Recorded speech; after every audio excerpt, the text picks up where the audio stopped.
comments, 5 suggestions, 3 requests, 2 demands, some non-negotiable demands, a serious threat, and just a very minor amount of physical intimidation.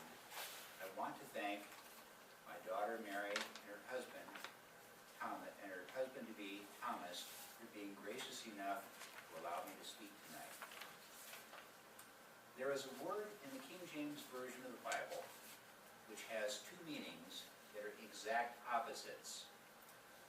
And both of those meanings will be needed to explain what is going to be happening tomorrow at their wedding. That word is cleave, which means to cut apart and also to bind together. In Habakkuk 3:9, we read how God did cleave the earth apart with rivers. In Genesis 2:24, we read the familiar cleaving together verse.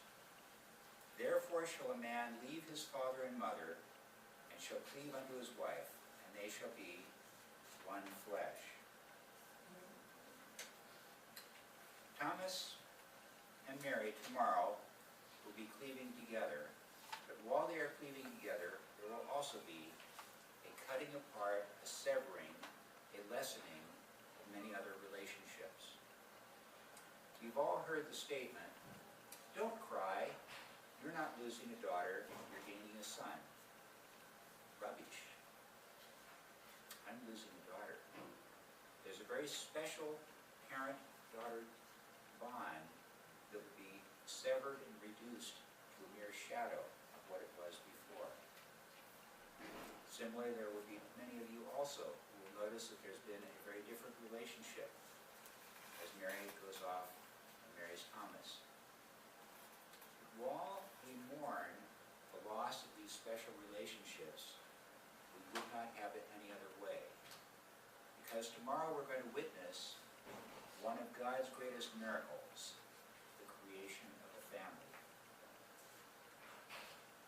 And a consecrated family, such as yours, is an immensely potent tool in the hand of God. I am struck by what Christ said in Matthew 18, verses 9 to 20, that if 2 of you shall agree on earth as touching anything that they shall ask, it shall be done for them of my Father which is in heaven. For where 2 or 3 are gathered together in my name, there am I in the midst of them. Why is it that 2 people are necessary to guarantee that God will have touched an item? Why is it that 2 are needed to guarantee that God will be there in their midst? It's because there is power in unity, and there is immense power in the union of 2 people that have become one flesh. Now Satan knows this as well, and is hell-bent on destroying families. There are many ways for an army to capture a city. They can break down the wall. They can bribe a guard to let them in. They can sow discord from inside.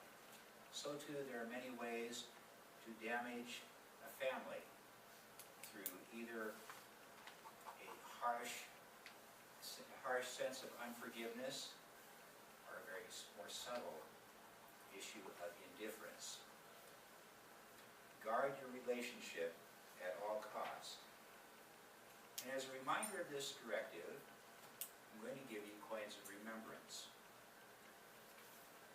As you know, my daughter, because my wife is an Australian citizen. When I first went to Australia, I was fascinated by these old Australian pennies, a penny the size of a $50, and also they were non-decimal. You had 12 of these pennies in a shilling.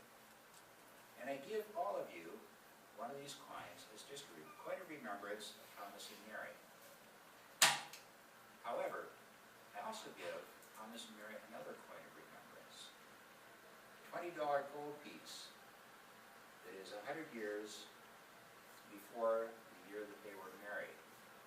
And I ask you the question, why is one coin interesting and fun, but of little value, but the other one is precious, highly prized? metal? Is it because it's pure? Is it because it's scarce? Thomas and Mary, there are going to be times in your life when you forget how precious and valuable your relationship is, and you will tend to accept something that is less than what you have now, just because of the issues of busyness, of a whole bunch of things that we just call life. And if you ever find yourself in a relationship with your husband, with your spouse, viewing it as just a fun, nice relationship, and not the pure, precious, valuable kind, remember what this cost. Remember what it is worth. And you can go from being in a beautiful relationship that you have now that will grow and mature to be something more precious and more intimate 10, 25, or 60 years from now. So take these kinds and remember. But additionally, I have another gift. And at a marriage, it's tradition to give a gift to the husband and wife. But breaking with that tradition, I have a gift. I'm giving to my daughter to be her exclusive own and personal property. It's a gift that I promised her many times that I would give her at her wedding. But was that a promise or was it a threat? So Mary, I ask you to take this gift and open it and tell everybody what it is.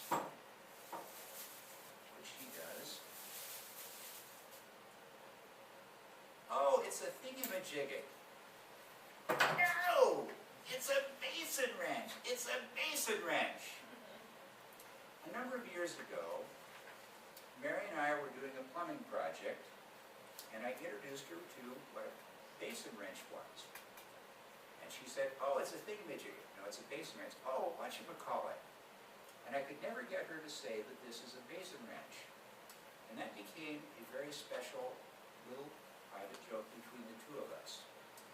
So may take this wrench as a little reminder that wherever you go, whatever you do, even as you marry what's his name, you are and always will be